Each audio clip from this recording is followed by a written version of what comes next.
So inside the frame, first things first, you are going to want to, you can do this with just your polishing compound or light paper. You're going to want to polish on both sides right here because the trigger bar is going to be rubbing there.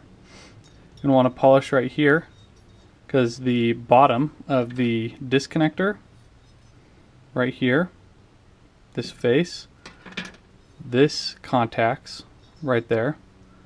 So again, this is where the trigger bar is running. Bottom of the disconnector face will be right there. I like to get in here and polish on the sides, on both sides, obviously, because the trigger will be moving and rubbing in there. And that should be the main parts, but remember, right in here, the hammer is moving while it's cocking, so double action. Definitely getting right in here, because that's the sides of the hammer will be rubbing in there. So polish here, here, the trigger bar runs here, and then where the trigger will be moving right there. Those are my main points of contact to polish when I'm doing a trigger job. And for the frame, as far as like if you wanted smoother action, you can, I don't paper this, I would just use a polishing compound on the top. You can get right along here, and if somehow you can ever get inside of here, you can give that a whirl too. You can ever so lightly polish here if you feel the need, but that's just for your functionality when it's cycling. That's nothing to do with the trigger. So that kind of wraps that up. If you do want, I mean, you could polish right in here and around here for easier mag insertion. That's up to you. That's not necessarily something I've ever really done, but those are other options as well. So that's what you would want to polish inside the frame.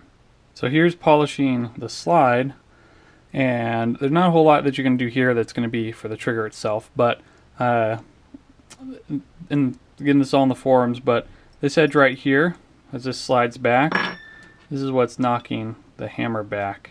So I do it, and it's recommended, just knocking that bevel down a little bit more and making sure it's squared. You'll see that in the tutorials, and I often do that here as well. So sometimes this can be pretty straight and can rough up my brass a little bit and doesn't cause the brass to cycle quite as smoothly. There's no functionality issues that have ever happened to my guns because of this, but I just feel like it functions better. So I'll again knock down these bevels right here, make sure that's squared, and this is obviously polished nice and smooth.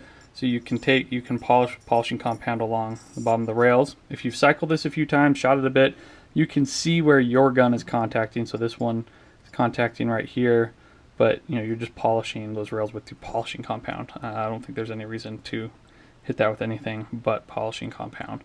And I mean, you do 2000, great, but that's it. You could polish on the inside of your bushing right here.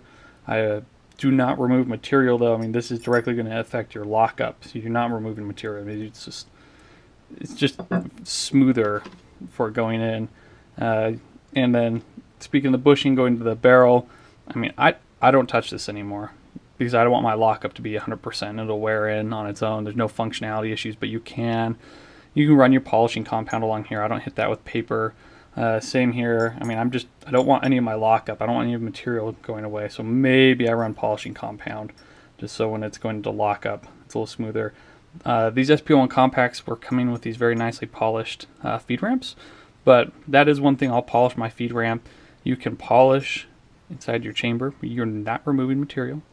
It's just, you be oh so careful, but this one's polished, smooth. This one's looking great. I'm not going to need to touch that. This is just, in the CZs, you just don't have to do that. The lockup's good, the functionality is good, everything's going to be working. I've seen having to do that with other pistols that have cycling problems, but like my P938 I had to do that with, but not touching that. So that's your barrel into your slide, and I mean, you see it will feel a little bit smoother here, but no functionality issue, and just some good kind of lubricant will make it smooth as is. So anyways, that's what you can do, major things you can do on your slide.